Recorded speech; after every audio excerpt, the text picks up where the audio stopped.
Ça vous dit, on parle un peu de statistiques et de flux migratoires? Mark Vanguard, pour ceux qui ne connaissent pas, est une personne sur X qui diffuse énormément de PowerPoint, de statistiques, de graphiques issus des statistiques officielles du gouvernement ou d'études sérieuses. Là, il parle des flux migratoires qui explosent ces 20 dernières années. Et c'est très intéressant.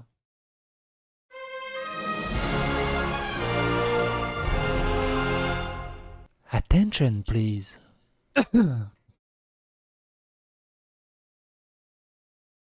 Mark Vanguard dit « Immigration en France, chapitre 1. Les flux migratoires explosent, les entrées légales et les demandes d'asile ont doublé en 20 ans. Combien sont ces immigrés? D'où viennent-ils? Et pour quel motif? Tous les chiffres dans ce thread à mettre dans vos signets. »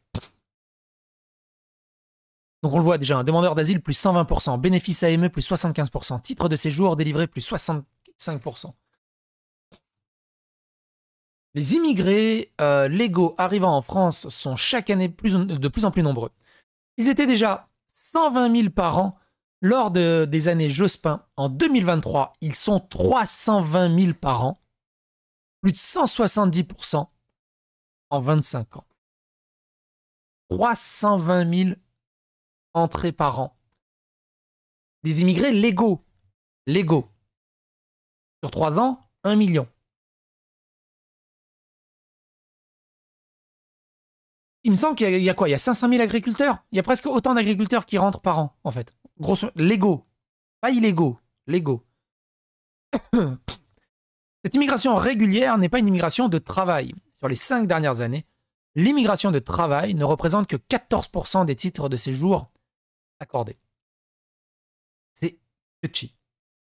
Donc c'est 14% d'immigration de travail, avec un taux d'emploi de 74%, 32% de motifs familiaux, avec un taux d'emploi de 55%, 32% d'étudiants et 22% d'autres. Donc chiffres, hein, tout ça c'est des chiffres des ministères de l'Intérieur. Et c'est les chiffres que personne ne regarde. La France a fait d'ailleurs figure d'exception européenne. C'est historique, les pays d'Europe occidentale qui accordent la part la plus importante de ces titres de séjour à l'immigration familiale. La France est le premier pays occidental de l'Union européenne en matière d'immigration familiale, avec un taux dépassant les 40% en tendance longue. C'est ce qu'on appelle les regroupements familiaux. Ensuite, on a la Finlande, la Suède, l'Italie, le Portugal, l'Espagne, la Belgique, le Royaume-Uni, le Pays-Bas, l'Autriche, l'Allemagne, le Luxembourg et l'Irlande qui sont qu'à 8%. Conséquence logique, environ 70% des immigrés extra-européens ne sont pas en emploi à leur arrivée en France. C'est énorme. Hein. Ils viennent, mais ils n'ont pas d'emploi. Les Français sont largement contre cette politique migratoire. 65% trouvent qu'il y a trop d'étrangers. 67% préféreraient une immigration choisie en fonction de nos intérêts économiques. Par exemple, des Japonais qui viennent ouvrir des entreprises. Go, go! Viens, viens, viens. Les Soudanais qui viennent juste pour prendre la CAF. Des Afghans qui sortent de prison et qui viennent juste pour qu'on les surveille mieux. Des Iraniens qui viennent appliquer la charia. Moins, tu vois, moins. 55% sont favorables à la fin du regroupement familial. En parallèle, la France fait face à un afflux massif de demandeurs d'asile, 2 fois plus en 10 ans. 146 000 demandes d'asile en 2023, plus que la population de Limoges, Brest ou Orléans. 60% de demandes sont rejetées, mais les déboutés quittent-ils vraiment le territoire? Alors c'est toujours pareil. Ils viennent en France et ils demandent l'asile. Ça ne devrait pas marcher comme ça. T'es dans ton pays d'origine, tu demandes l'asile, on t'autorise, tu viens. Ça marche comme ça normalement. Mais non. C'est comme récemment, hein, je l'ai posté sur mon onglet communauté. Regardez ça. Regardez ça. La CEDH consacre le droit des étrangers expulsés à revenir en Europe.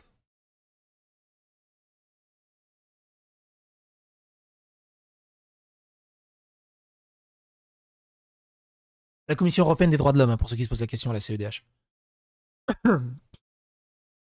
C'est à cause d'eux qu'on a tous ces articles. On a fait quelques vidéos, par exemple, arrêté pour islamisme, pour meurtre, pour viol et tout le bazar. Il est expulsé dans son pays d'origine, mais l'expulsion a été bloquée car ils ont peur que dans son pays d'origine, il soit torturé ou finisse en prison ou il soit maltraité. Donc on le garde dans notre pays, en Europe.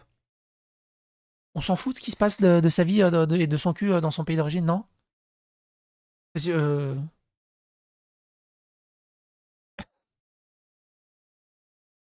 En réalité, beaucoup d'entre eux restent clandestinement. Le nombre d'émigrés clandestins présents en France augmente plus fortement que le nombre total d'étrangers, si on se fie aux données de l'aide médicale d'État. Le nombre de bénéficiaires de l'AME augmente plus vite que le nombre d'étrangers. Évolution du nombre de bénéficiaires de l'AME et du nombre d'étrangers de 2012 et 2022 en base 100 en 2012. Et on voit que l'AME explose. Donc clandestinement, ce qui implicitement explique que clandestinement, il y a des gens qui demandent l'AME. Alors déjà, comment des gens clandestins et illégaux peuvent avoir accès à l'AME? Déjà que les OQTF ne sont pas respectés, on est d'accord. On a fait pas mal de vidéos là-dessus aussi. Souvenez-vous, hein. Ah bah tiens, il en parle. Dans plus de 90% des cas, les immigrés illégaux ne sont pas expulsés. Depuis 2012, ce sont 1 million d'OQTF qui n'ont pas été exécutés. Un individu peut être sous le coup de plusieurs OQTF. On avait vu lors d'une vidéo, en parlant des OQTF, il y avait un gars qui avait 12 OQTF.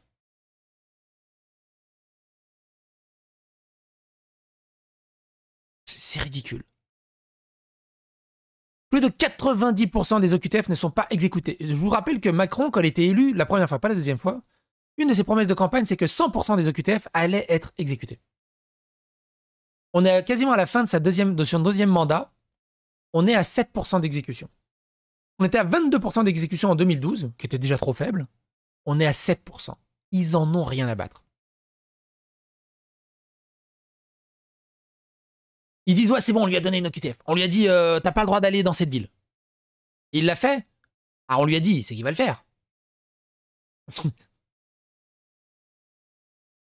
En parallèle, 370 000 immigrés illégaux ont été régularisés depuis 2012. C'est l'équivalent de la population de Limoges, d'Orléans et de Rouen réunis. On va arrondir, hein, 400 000 immigrés illégaux régularisés. Le profil des immigrés va peut-être surprendre. Déjà, contrairement à certaines idées reçues, les femmes sont légèrement majoritaires dans les flux entrants, y compris ceux venant d'Afrique. Ça, c'est bien. Enfin, c'est bien. Ce que je veux dire, c'est pas ce que j'ai voulu dire. Je veux dire, pareil que comparément aux idées reçues, on a l'impression que c'est que des mecs qui viennent. Mais il y a beaucoup de femmes qui viennent. Énormément de femmes qui viennent. Les femmes sont majoritaires parmi les immigrés entrants. 51% d'Afrique, 47% d'Asie, 56% d'Europe, 53% de l'ensemble des immigrés. En gros, on est sur 1 sur 2. On va arrondir. Par ailleurs, l'immigration s'africanise de plus en plus. Il y a désormais plus d'Africains que d'Européens dans les flux entrants, alors que c'était encore l'inverse il y a 10 ans. Ça, c'est balèze. Ça, c'est vraiment balèze. Cela contribue à faire de la France le pays avec le plus fort taux d'Africains parmi sa population immigrée, et de très loin. En France, 60% de la population immigrée est d'origine africaine, le plus fort taux de l'OCDE. C'est énorme, 61%. Le deuxième pays, c'est le Portugal avec 35%. Portugal qui est en train de mourir doucement petit à petit à cause de l'immigration africaine. Ensuite, c'est la Belgique avec 28%. Et ensuite, les pays où il fait bon vivre. La Slovénie, la Pologne, la Croatie, la Lettonie, la Colombie. La Colombie. Le Costa Rica, le Chili. Le Japon a 1% quand même. Pourtant, une nouvelle fois, cela semble aller à l'encontre de l'opinion publique. 57% des Français estiment ainsi que l'intégration des immigrés maghrébins est moins facile. C'est énorme.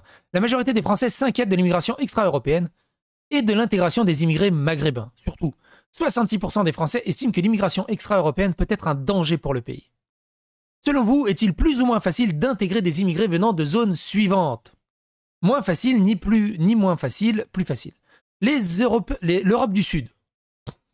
Donc c'est plus facile. L'Europe du Sud, Espagne, Italie. Europe de l'Est. Les salauds. Moi, je fais Europe de l'Est. Serbie, Slovénie, Croatie. Ah, c'est à cause de la Bosnie et de l'Albanie, ça. Macédoine, Bulgarie, Roumanie. C'est à cause d'eux, hein. On paye. Le Maghreb, 57% du Maghreb. Proche et Moyen-Orient, 66%. On peut les mettre ensemble, hein. Maghreb et Proche Moyen-Orient. En gros, la musulmanie. La musulmanie. La musulmanie, c'est très compliqué. Coucou de Bulgarie. Salut Raoul. On partage les mêmes poubelles. On a les mêmes poubelles. En Serbie. La question est complexe. Mais il est vrai qu'un certain nombre d'indicateurs semblent converger vers une meilleure intégration socio-économique des immigrés européens. J'y reviendrai en détail dans mes publications de ces prochains jours. Les défis de l'immigration sont multiples et semblent plus faciles à relever concernant l'immigration africaine. Le taux de chômage des immigrés africains est de 15%, les immigrés européens est de 8%. Les non-immigrés sont de 7%. Les prestations sociales et le chômage, 25% pour les immigrés, 9% pour les immigrés européens. Proportion vivant en HLM, 47% pour les immigrés africains, 15% pour les immigrés européens. Il y a une fuite des immigrés européens des HLM. Et de l'autre côté, non seulement il y a une fuite, mais il y a aussi un refus. Il y a un véritable racisme anti-blanc de l'attribution des HLM envers les familles blanches. Les parcours scolaires des enfants arrêtés, 21% africains, 16% européens, 15% non-immigrés. Le taux de mise en cause dans la délinquance, 2,6% des Africains, 0,9% des Européens, 0,6% des non-immigrés. Il y a une surreprésentation totale. Le taux d'incarcération, le pourcentage des personnes écrouées, 4,5 pour 1000, 2,9 pour 1000 pour les Européens, 1 pour 1000 pour les non-immigrés. Si l'enjeu des flux est aussi important, c'est qu'il se transforme vite en stock dans le cas de l'immigration. En effet, plus de 80% des immigrés ayant obtenu un titre de séjour souhaitent rester définitivement en France et devenir français. À votre avis, pourquoi? Si tu fous rien, on te donne des aides. Et on va rester. Je gagne autant que si je travaille que si je travaille pas. La France, magique Eldorado. Et en plus de ça, tu gagnes un petit peu d'argent.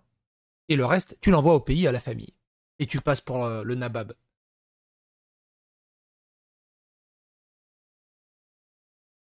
C'est incroyable. Hein. 84% souhaitent rester définitivement. 87% souhaitent avoir la nationalité. Je mets de mon petit avis comme ça, au doigt mouillé.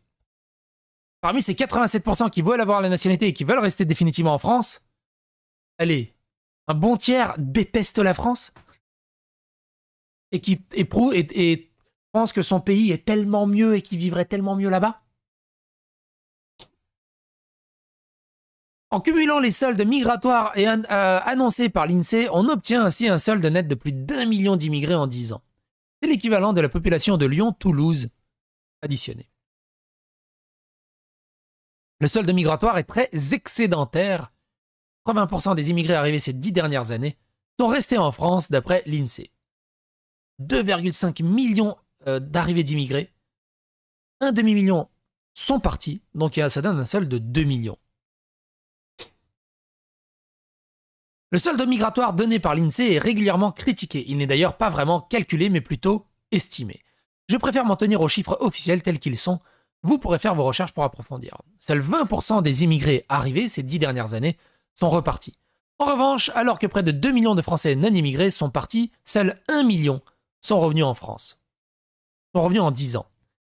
Pour éveiller et alimenter un débat rationnel sur le sujet, je continuerai dans les prochains jours cette série de publications dédiées aux chiffres clés de l'immigration en France. Pour ne pas manquer ce prochain fil, abonnez-vous à Marc Vanguard. Suivez ce mec, c'est extrêmement intéressant, les chiffres qu'il publie. C'est brut, c'est froid, c'est statistique, c'est extrêmement bien touffu. Quoi qu'il en soit, n'hésitez pas à donner votre avis et votre opinion dans les commentaires. N'hésitez pas à suivre cette personne. N'hésitez pas à me suivre moi. Pas dans la rue, sur Internet, c'est déjà suffisant. À bientôt pour d'autres aventures.